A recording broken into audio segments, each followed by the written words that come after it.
Good morning. Good morning, everyone. We are here together to remember and celebrate the life of Coralie Cosnowsky, wife of Nathan, mother of Ellen, Jamie, and Rabbi Andrea Cosnowsky, Grammy to Kai, Ariel, and Jack, Bubby of Jacob, Jared, and Joseph, great-grandmother of Miles and future baby M. With Corey's death just a week ago, we are left with a void, a hole that can never be filled. Corey was unique in every way and on every level. Coming together as a congregation, being joined by friends, family, and loved ones from all over is a comfort to Corey's family. And we know that as many people are here in person, that we have people here on YouTube as well.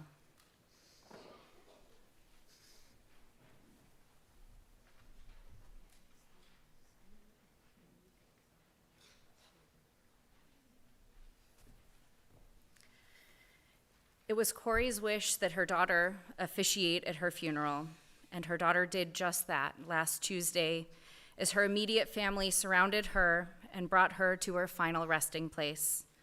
But today we are going to give Andy the gift of being a mourner, and a host of rabbis and senior staff will help to do the officiating. So it is only fitting to invite Corey's step-granddaughter, future Erev Rav Becca Heisler, to begin our service.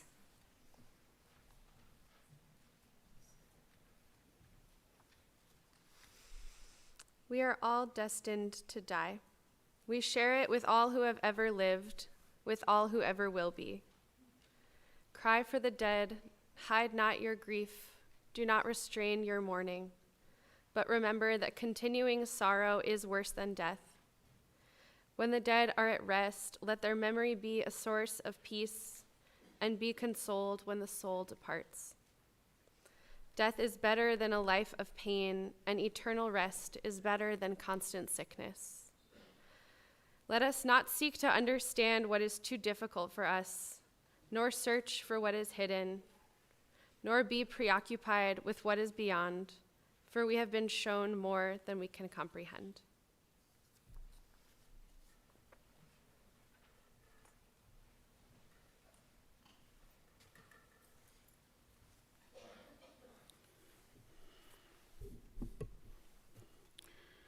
In the Midrash, Rabbi Acha taught, some people have dignity in old age without the length of days, while others have length of days without dignity in old age. But in the case of Abraham, the dignity of age coincided with long life. Corey was also granted that dignity. There are 3 ways to mourn. The first is to cry. The second is to grow silent, and the third is to transform sorrow into song. Ribono shel ha'olam, master of the universe, creator of heaven and earth, be gracious to your children who mourn. May the light of your presence dispel the gloom of a sense so keenly felt on this sad day. Bless them with your compassion, empower them with your love, touch them with the fullness of your heart, that they may be granted inner peace. Was it not you who said, "Do not be dismayed, for I am your God. I will strengthen you, I will help you, I will sustain you with my power." As we remember the blessings in Corey's life, we ask you, Eternal One, to remember your promise to us, and let us say, Amen.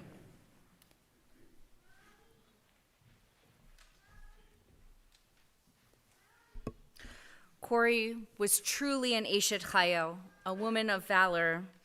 In the book of Proverbs, it says, "A woman of valor who can find? She is more precious than rubies. Her husband places his trust in her and profits only thereby. She brings him good, not harm, all the days of her life. She opens her hands to the poor and reaches out her hands to the needy. She has no fear of the snow, for all her household is dressed in fine clothing. She is robed in strength and dignity, and she smiles at the future. She opens her mouth with wisdom, and a lesson of kindness is on her tongue. Her children rise up and make her happy. Her husband praises her, gives her credit for the fruit of her labors, and lets her achievements praise her. Grace is elusive, and beauty is vain, but a woman who fears God, she shall be praised. Many women have excelled, but you excel them all. I want to share something now that a longtime congregant asked me to share. I think you all will be able to guess who it is. I met Corey at the Etz Chaim Religious School 7th grade parents program in 2006, where Rabbi Cosnowsky introduced us to her sex, drugs, and rock and roll curriculum. She teaches it every year. I couldn't help but think, wow, our cool, fun, and funny rabbi has a cool, fun, and funny mom. A couple years later, Corey grabbed my arm after Kol Nidre and introduced me to the rabbi's older sister, and also to Nat, her husband. I immediately took a liking to Nat and didn't think much about her sister at the time. But fast forward another 6 months, and the shidduch that Corey made finally took hold. And 7.5 years after that, she sat beaming on a beautiful beach just after sunset as I married her daughter, with her daughter, the rabbi, officiating. Corey has been a part of my life for more than 17 years.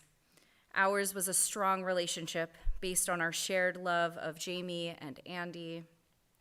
Corey has had a keen intellect, a very sharp sense of humor, and an innate curiosity that seemed to have her always in the know. Watching her fulfill the role of Bubby to Jacob, Jared, and Joe, and also to Kai, Ari, and Jack was an honor, because to Corey, her grandchildren represented pure joy and brought out the best in her. I am forever grateful that she chose me for her Jamie, and I will miss her very much. At this time, I would like to invite up two of Corey's daughters, Jamie and Andy, to share some words and memories.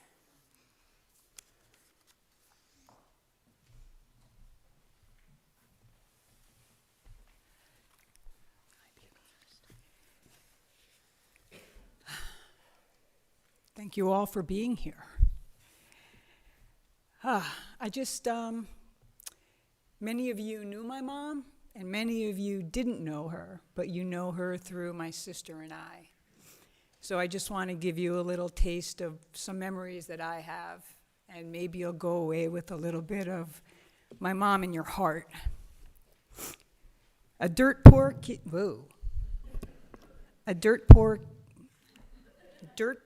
from the Bronx, an oops child. Thank you. Came into this world born the youngest of three.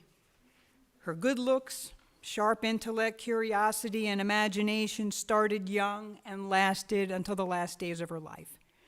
She adored her father, Julius, and she felt that he was the only one of her birth family that truly loved her and accepted her, and she loved him back fiercely. She told me that as a child, once a month, she and her father would visit his mother, Rachel, for who I'm named, who was institutionalized at Beth Abraham up in the Bronx after losing her 10-year-old daughter to the Spanish flu in 1919. Mom's family on both sides were incredibly sharp, and she described Rachel as brilliant and also described her mother's mother, Rosie Yakubovich Vilna, as the smartest woman she knew, which was awesome because this woman couldn't read or write in any language. My mom kept her ancestors and my father's ancestors alive for us and was able to help me build out our family tree thanks to her incredible stories. She had an impeccable memory, but more about that later. When my mom's parents split, Her father stayed in the Bronx, and her mother moved up to the Catskill Mountains, a little town called Kerhonkson, and opened up a candy store, where my mom, I guess, developed her lifelong love of candy. Mom spent summers up there, worked in the store, and made lifelong friends. She graduated from high school at 16 and went to college, but she was never able to finish. She told me that she lived in a Barbizon-type hotel for women and roomed with a beautiful, aspiring actress named Janie, and she named me after that woman. My real name is Janie, my birth name. She never graduated college, though I remember her schlepping back to Hunter College at night for a bit, but she just wasn't able to juggle school and college, and kids.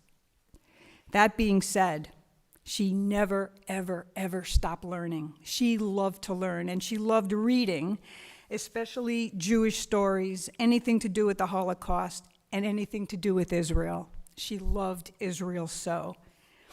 She met my dad while ice skating at the original Madison Square Garden.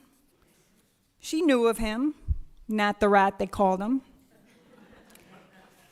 She and he were both dating others, but he said that when he saw her, he thought she was the most beautiful woman he had ever seen, more gorgeous than Pierre Angeli. At the rink, she said, "Aren't you Nat Cosnowsky?" And he said, "Yeah, what's it to you?" "Nothing," she said, and she walked away. Later, while skating, she tripped, he fell on top of her, everybody fell on top of them, and a year later, they were married. My mom's girls were her everything. I would describe my mother as a lioness, fiercely protective of her cubs.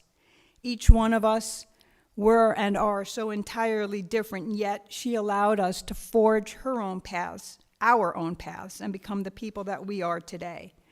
We were her everything, and I know she was very, very proud of us. My mom was practical. She grew up very poor. I'm sorry, guys. And she could make a penny last a mile. She did without a lot when we were very young so that her family, her girls, could experience life. Her favorite four-letter word, aside from the F word, was S-A-L-E. If you paid retail, it was a shanda. She didn't get us a lot of things that I wanted as a kid, but she was way into making memories for us. And one night, I remember it was 1983, she took us to Acapulco, Andy and I. And I was about 20, Andy was 15. And one night, after a day of sun and drinks, we were exhausted. We went to sleep incredibly early. And this Israeli guy that we met on the beach, and my mom collected friends, called at like midnight and said, "Mama, where are you?" And she was like, "Moish, where are you?" And he said, "We're at the disco, Mama." And my mom said, "We'll be right there." And she woke us up, and she schlepped us to this disco, and we had the best time ever. We danced the night away. Oh, my God. This was also the trip where it seemed men would fall all over themselves to say hi to her, and she was so clueless about the attention. She had no idea how beautiful and attractive she was. But Andy let every single one of them know, "She's married. Get the hell away."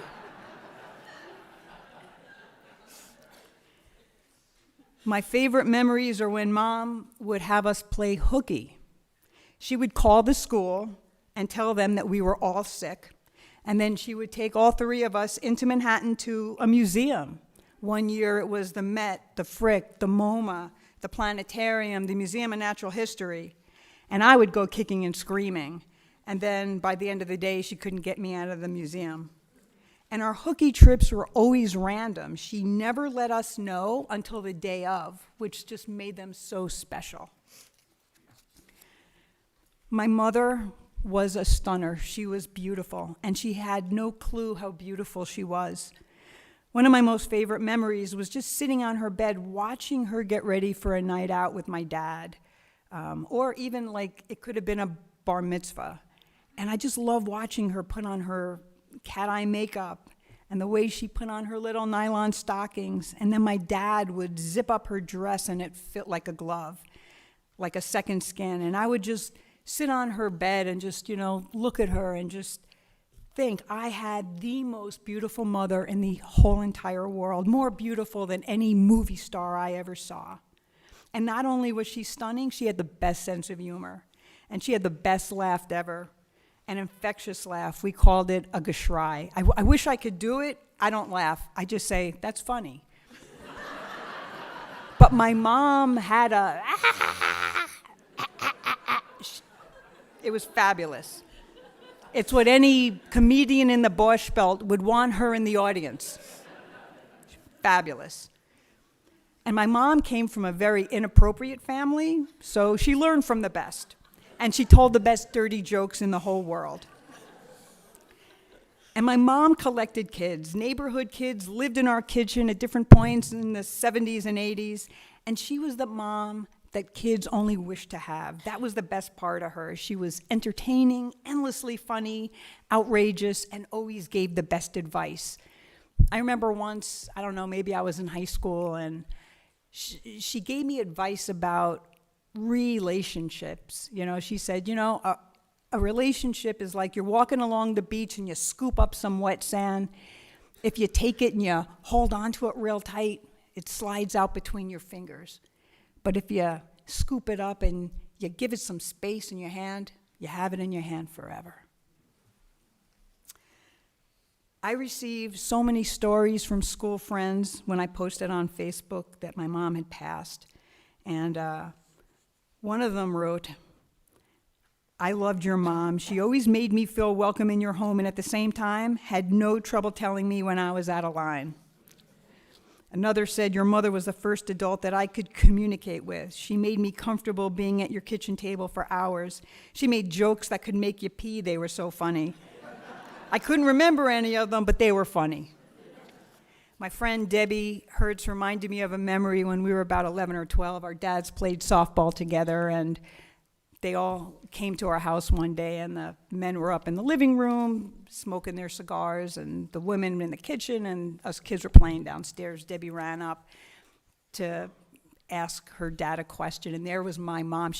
There was Coralie sitting up with her legs on the table, smoking a big cigar. And I was like, moms don't do that. That's awesome. My mom was quite brilliant. She was a voracious reader. She was always up on current events. She always spoke her mind and had an opinion on everything. And she really didn't care if you agreed or not. And she let you know where she stood, which in retrospect was pretty ballsy. Not intimidated by the internet, she embraced technology years before her peers. My husband Mark once commented that my mother was change the world kind of brilliant, and I agree. I used to be angry at her that she never did anything with those gifts, but then I later learned that she did the best she could given her very, very hard past.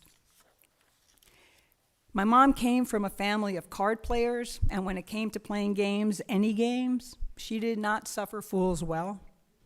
She was a cutthroat canasta and mahjong player, but she was softer when it came to our 45-year pinochle game that Andy and I played. My mom and Andy were a team. They were we, and my dad and I were they. And we would just have to say, we, they, and we'd all congregate around the table. I'm grateful that the last time we played in November, my mom had the best hand ever, a double pinochle and a run, a perfect dream hand. Like I said, my mom spoke her mind, and I'm not sure why, but God did not give her a filter, which had us as kids cringe a lot, but it also made from really great stories.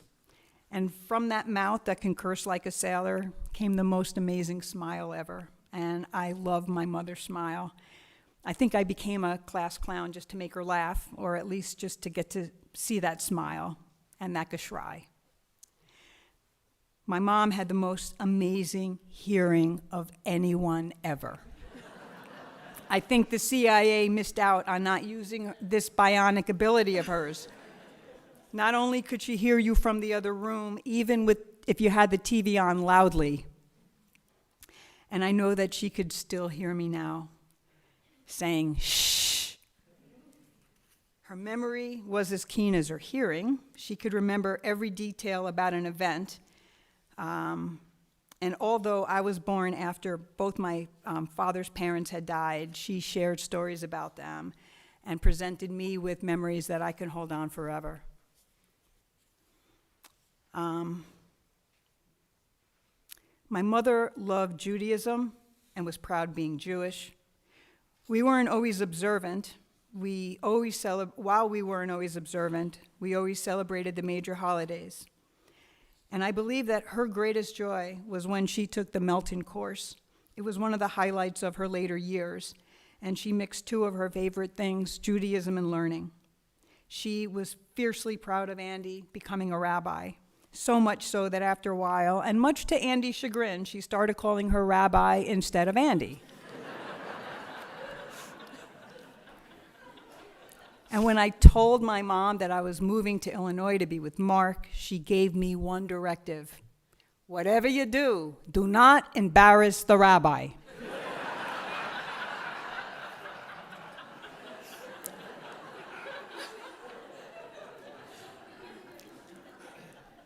She loved her husband, Nat, my dad, even though she held grudges for 68 years. That's that memory. She was loyal and never wavered. My mom loved to travel and pretty much had to drag my father into her adventures. But just like me, he went kicking and screaming and at the end loved every minute of it. They traveled the world together and saw much of Europe. My mom was super badass. She took a helicopter trip into a volcano. My dad stayed on the ground. She loved to cruise, and she and my dad went often and made lifelong friends on their travel. And they took wonderful care of each other. And their love, even though they fought pretty much every day, was real. I want to remember all the good in my mom. She had a lot of early trauma in her life that manifested over time. And I want to say that we make up stories when we're young, and they get us through hard times. Like my mom, I retain water, so there's some extra water in my eyes right now. But as adults, these stories don't serve us anymore. And my mother created stories about herself, and she made them true. She never got her inner or outer beauty. She got that she was smart, but she never got her brilliance. She kept her flame small instead of that splendid torch that the rest of us saw in her. And Mom, I want to say that you are enough. My mom would say, you don't have to like me, but I just want you to respect me. And Mom, this is respect all around us right now.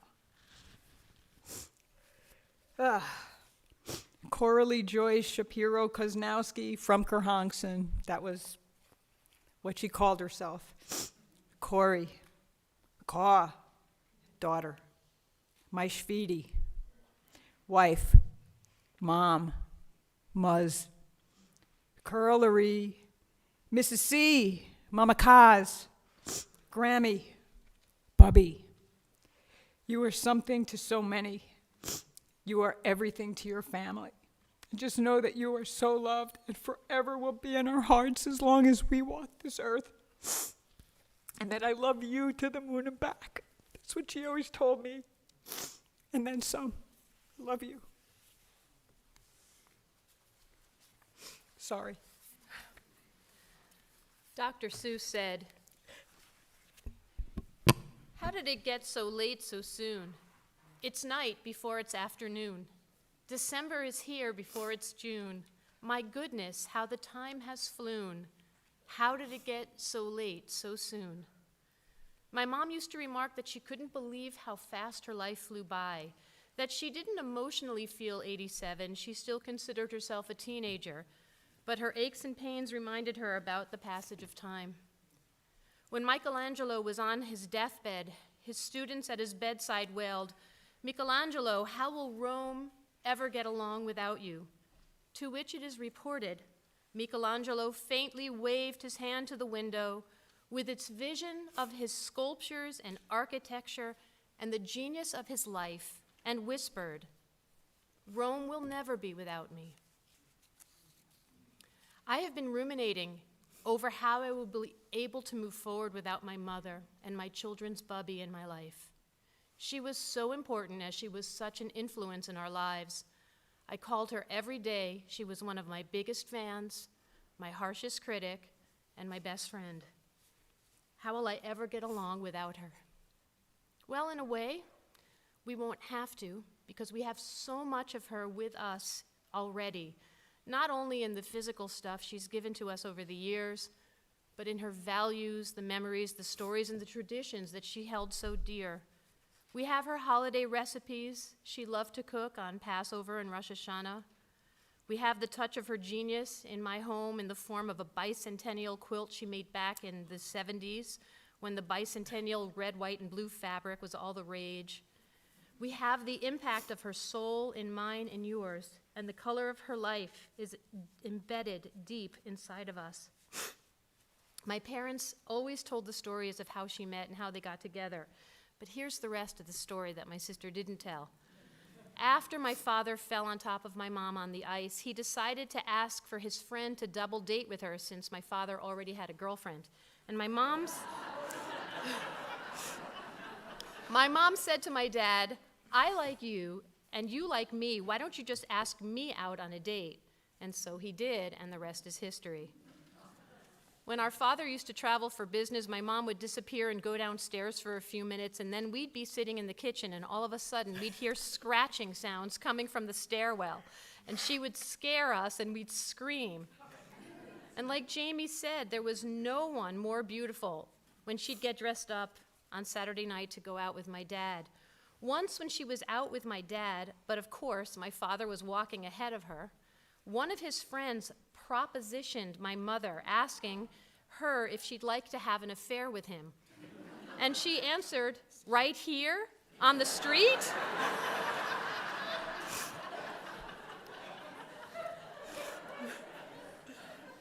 My parents were married for 67 years, but they knew each other for 68. It wasn't easy, but they loved each other as best they could, and my dad was an amazing caretaker to my mother, oftentimes putting himself at risk to help her. They fought fiercely, angrily, and loved each other passionately to the end. My mother would ask my father if he loved her, and he'd say he'd think about it. Once, my mom sat in her chair and said to my dad, "Butter pecan," meaning, "Could you get me some butter pecan ice cream?" And my dad answered her, "Butter pecant."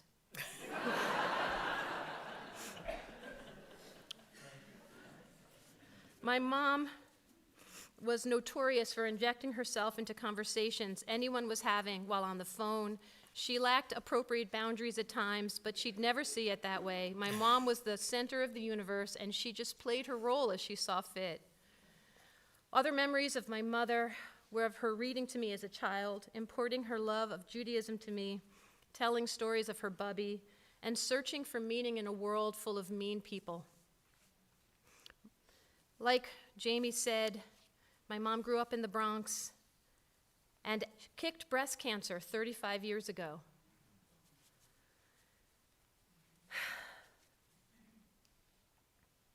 My mom could be very hard on people, primarily because she liked to dominate the conversations and be right, but please know that she was often right about most things. Because my mother was part witch, she just knew things before anyone else knew them, and then the rest she'd just make up. She had an overactive imagination, which led to her being anxious about us traveling or driving. My mom suffered most of her life with depression and low self-esteem, and as far back as I can remember, my mother was addicted to cigarettes, sugar, and later pain medication. She spent her life battling the desire to die. She made up for it by being uproariously funny and charming. And in the end, she didn't die quickly because I think she wanted to live. She just didn't want to live in the body that was so racked with pain. She used to tell me that the blackness of certain experiences created the background for vibrant colors of life's rich tapestry to shine through. And overall, my mom shined. She was a stellar mom to Ellen, Jamie, and I through the years. She felt extremely blessed to have Mark and Jane as her children-in-law. And of course, she loved her grandchildren. She was Grammy to Kyla, Ariel, and Jack, and she got to enjoy them when she was younger.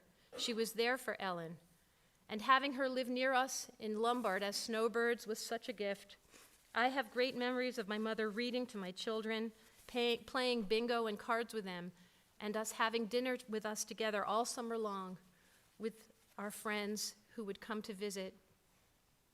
We loved having my parents in Lombard during the summers. She'd go shopping at estate sales with Edie Bernstein and Harriet Heisler. She loved the friends that she made here at the congregation. Everything changed the summer we lost Renee Brown and 3 weeks later, Edie Bernstein. That same year, her best friend, Aunt Loretta, passed away, and then her friend Cece and Beverly next door. And after that, she just gave up. She outlived most of her friends, and she kept asking why she was still alive when all her friends had already passed away before her, which is why I think my mom left us. Life was getting more than she chose to bear and more than she wanted to endure.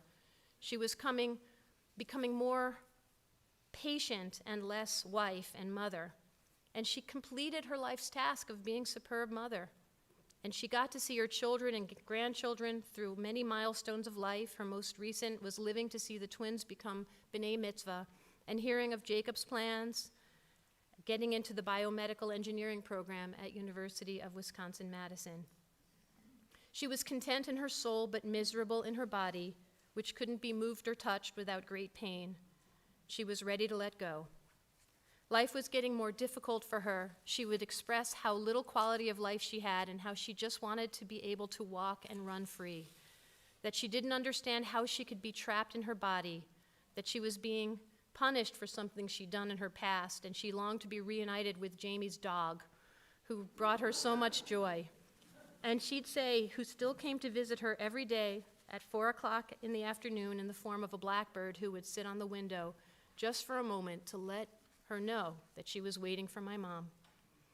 Zecher Tzadik Livracha, may the memory of my mother be a blessing, Shelo Te'u Od Tsa'ar, that she know no further sorrow. Corrie is at peace now, and I hope that when she went to her heavenly home, she was greeted by her bubby, Rosie Yakubovich Wilner, her father, Julius, maybe her mother, Helen, maybe even her brother and sister. Hopefully she's let go of the trauma she had in this life, and she's there in the Olam Haba, the world to come, playing a hand of pinochle with Nana, Beverly, and Tammy. They're there smoking cigarettes and drinking coffee around the Formica table, and hopefully they said to her, Coralie Joyce, Mazel Tov on a life well lived. Welcome home. Deal the cards.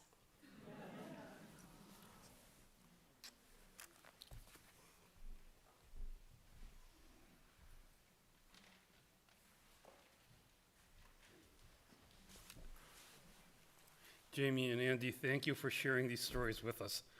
It filled in, say, gaps in our knowledge, some gaps we didn't know existed. We all feel your pain, share your sense of loss, and offer the support of our love and our presence to you and to all of the family.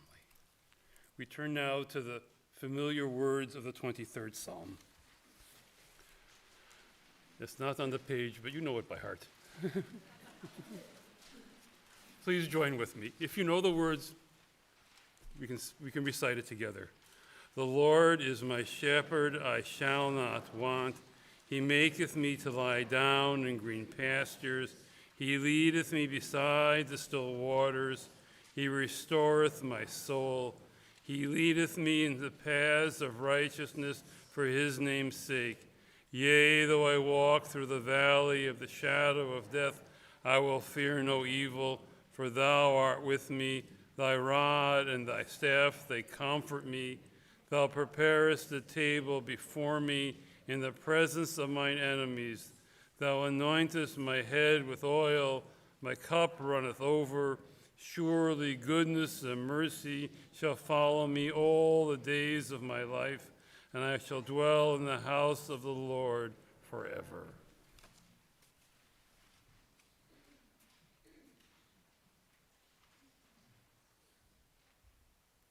I invite us all to rise.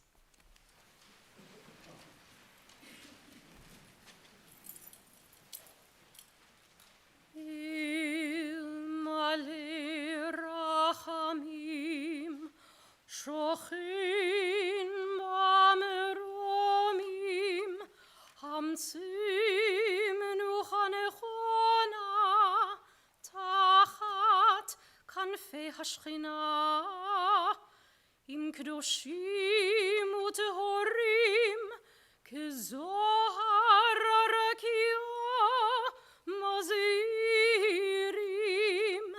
et nishmat, chaya gittel, bat Yosef vechena, shel chalcha leolama, Baal harachamim, yastireha, beseter knafav leolamim, vitzror chaim, et nishmata, Adonai hu nachalata, v'tanuach b'shalom al mishkava, v'nomar Amen.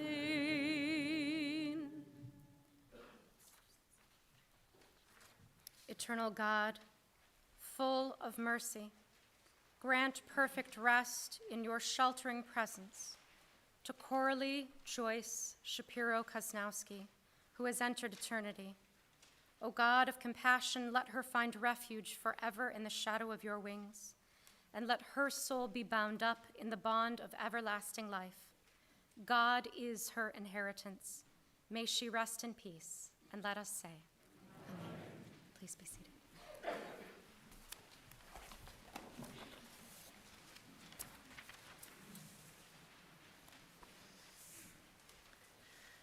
Adonai Natan, v'Adonai Lakach, Yehi Shem Adonai Mevorach. God has given, God has taken away. Blessed be the name of God. In a moment, we'll conclude our service by saying the Mourner's Kaddish. After we say the Mourner's Kaddish, we'll sing Oseh Shalom, and then I will ask for you all to be seated as the family departs the room first. Once the family has left the room, we invite you all to please stay for a meal of condolence in the social hall. The Kaddish is about the greatness of God, but Rabbi Shlomo Carlebach once said that the Kaddish prayer is what those who have died would say to us if they could speak from where they were. So at the moment of loss, we realize that our loved ones, who now know the secrets for what follows this life, are reassuring us about the greatness of God and the kindness of the fate that awaits us all. Please rise now as we join together in the Mourner's Kaddish, which can be found on your handout. Yitgadal v'yitkadash shemei Rabbah, be'alma divrach hirutei v'yamlich malchutei, b'chayechon uvyomechon uv'chayei dechol Beit Yisrael, ba'agala v'izman kari v'imru, Amen. Yehei shemei Rabbah mevorach leolam u'almei almaya, Yitbarach v'yishtabach v'yitpa'ar v'yitromam v'yitnaseh, v'yithadar v'yit'aleh v'yithalal shemei dekudasha barichu, le'elam min kol birchata v'shirata, tushbechata v'nechemata, da'amiran be'alma v'imru, Amen. Yehei shlama Rabbah min Shemaya, v'chayim aleinu ve'al kol Yisrael v'imru, Amen. Oseh shalom bimromav, hu ya'aseh shalom, aleinu ve'al kol Yisrael v'imru, Amen. May the source of peace and peace to all those who mourn and comfort to all those who are bereaved, to which we say, Amen. Oseh shalom bimromav, huyaseh shalom aleinu, ve'al kol Yisrael, ve'imru, amen. Yaseh shalom, Yaseh shalom, shalom aleinu, ve'al kol Yisrael. Yaseh shalom, Yaseh shalom, shalom aleinu, ve'al kol Yisrael. Please be seated. I'd like to invite back up Rabbi Bob and Marla and Erev Rav Becca Heisler to help us lead Motzi.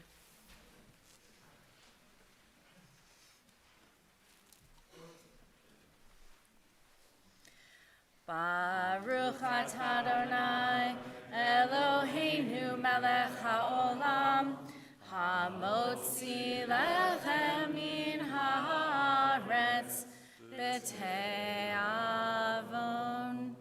B'te'avon. This concludes our memorial service for Coralie Cosnowsky. At this time, I ask you to let the family exit the room first. After they have all left, you are welcome to come and join us in the social hall for a meal of condolence. Thank you.